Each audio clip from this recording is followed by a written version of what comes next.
Bismillahirrahmanirrahim. Assalamualaikum warahmatullahi wabarakatuh. Nah, pada pertemuan kali ini, saya akan menjelaskan lanjutan dari materi yang sebelumnya, yaitu mengekstraksi informasi dari teks. Jadi, pada pertemuan sebelumnya, saya sudah menjelaskan bagaimana proses chunking dan chinking, ya, chunk and chink.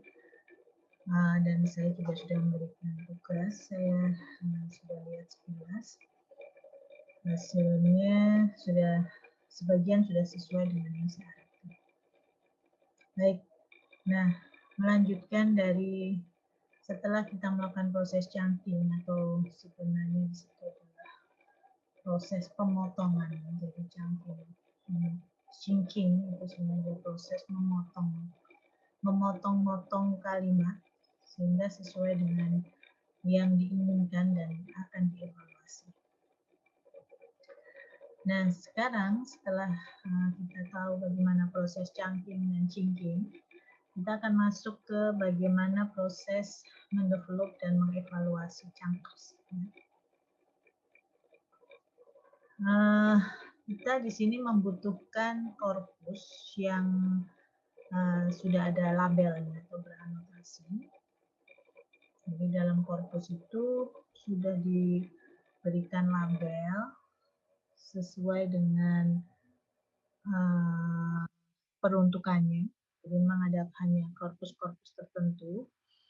Kemudian di sini kita akan melihat mekanisme bagaimana mengubah format IOB menjadi pohon NLTK. Lalu bagaimana kita melihatnya dalam skala yang lebih besar. Jadi kalau korpus kan berarti kita melihatnya dari skala yang lebih besar. Kalau contoh kemarin kan baru potongan-potongan satu kalimat.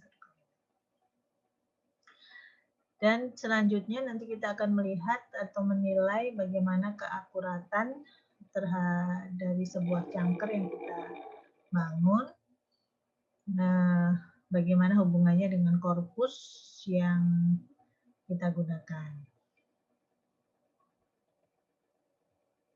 Nah, sebelum masuk ke bagaimana mengevaluasinya, di sini saya akan menjelaskan terlebih dahulu ukuran untuk mengevaluasi dari proses pembuatan chunker tadi, akurasi dari chunker tadi. Itu ada beberapa metrik untuk pengukuran yang bisa kita gunakan. Yang pertama adalah ukuran akurasi.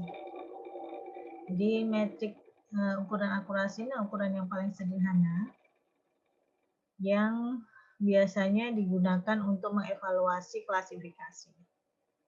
Jadi klasifikasi seperti memprediksi, ya, misalkan ada orang menebak usia, misalkan usia anak satu kelas misalkan ada 60 anak, kemudian satu anak dia menebak bahwa Anda berumur 11 tahun, Anda 12, Anda 13.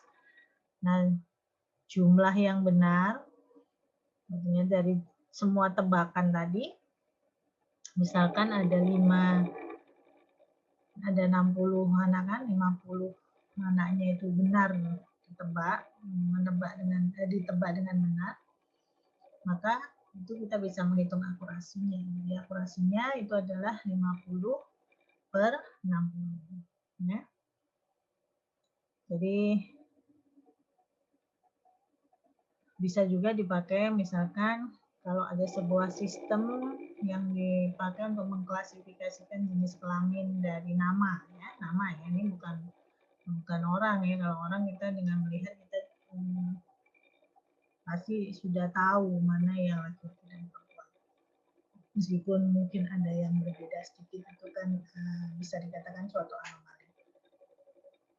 Jadi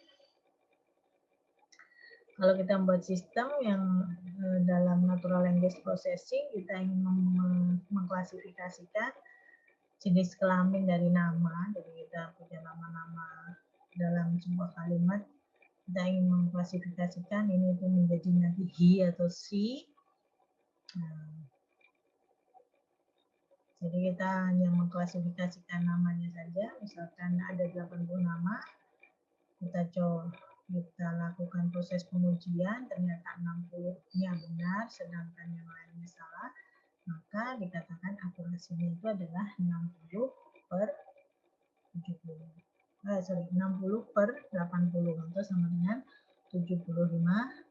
Nah, kebalikan dari akurasi itu adalah error atau kesalahan. Jadi kalau akurasinya 75%, maka berarti errornya itu adalah 75% kan sama dengan 0,75. Nah, maka bisa dituliskan errornya itu sama dengan 100%. 100% dikurangi dengan 75%. Kalau ini dijadikan pecahan, ini adalah 3/4, maka errornya itu sama dengan 1 dikurangi 3/4. Ini sama dengan 25% atau sama dengan 10. Seperti ini. Ya. Jadi ukuran metrik yang paling sederhana. Baik, yang berikutnya hanya di sini ukuran metrik akurasi ini bisa dikatakan banyak kelemahannya atau bisa tidak bisa mewakili kebenaran yang sebenarnya. Di sini kita ambil contoh seperti ini. Misalkan kita punya dataset. Datasetnya ini berkaitan dengan berita perbankan. Ya, berita perbankan. Nah, kemudian kita mencari kata bank dari berita perbankan. Ya, maka bisa dikatakan pasti ya, dia akan banyak di situ muncul kata. Ya, atau bisa terjadi 19 kali dari 20 kata. Sehingga kalau kita memprediksi atau bisa melakukan klasifikasian di data yang memang hampir 100% itu mengandung kata tersebut, maka ukuran kata 100% ini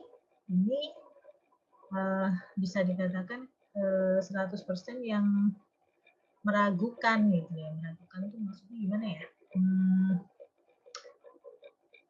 Bisa jadi ini kalau diterapkan di dataset yang berbeda itu hasilnya tidak mencapai 100%. Sehingga misalkan dari dataset yang sama, kita mencari kata ball misalkan, yang berhubungan dengan olahraga, bisa jadi dia tidak ditemukan, sehingga akurasinya menjadi 0%. Jadi dalam mengukur akurasi ini, dataset yang kita pakai itu bisa harus tepat. Dia harus tepat dan mewakili kriteria atau variabel yang kita ingin ukur. Contoh lain, jadi skor akurasi ini juga bisa dikatakan menyesatkan kalau jumlah dokumen yang tidak relevan itu jauh melebihi jumlah dokumen yang relevan.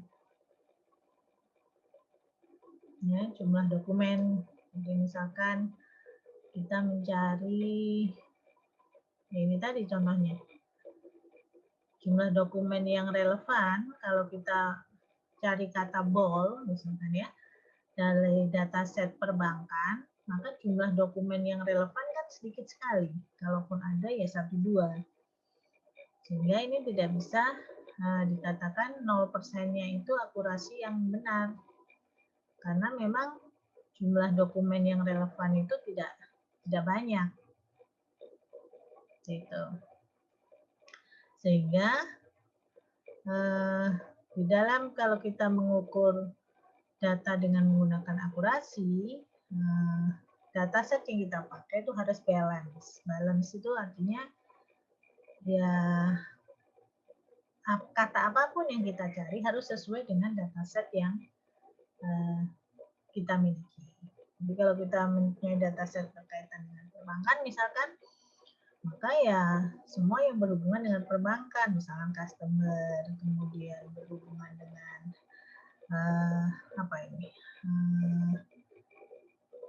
kredit, berhubungan dengan debit, misalkan seperti itu. Jadi yang memang kata-katanya itu banyak ditemukan di dataset yang kita gunakan. Nah, sehingga bagaimana kalau dataset yang kita miliki itu dia tidak balance? Artinya tidak banyak, misalkan ada kata yang kita temukan di kata itu mungkin hanya 4 atau hanya 5, sedangkan yang lain itu ada 100. Gitu ya. Nah, kita perlu menggunakan ukuran metrik yang lebih sesuai, yaitu yang kita sebut dengan decision and recall.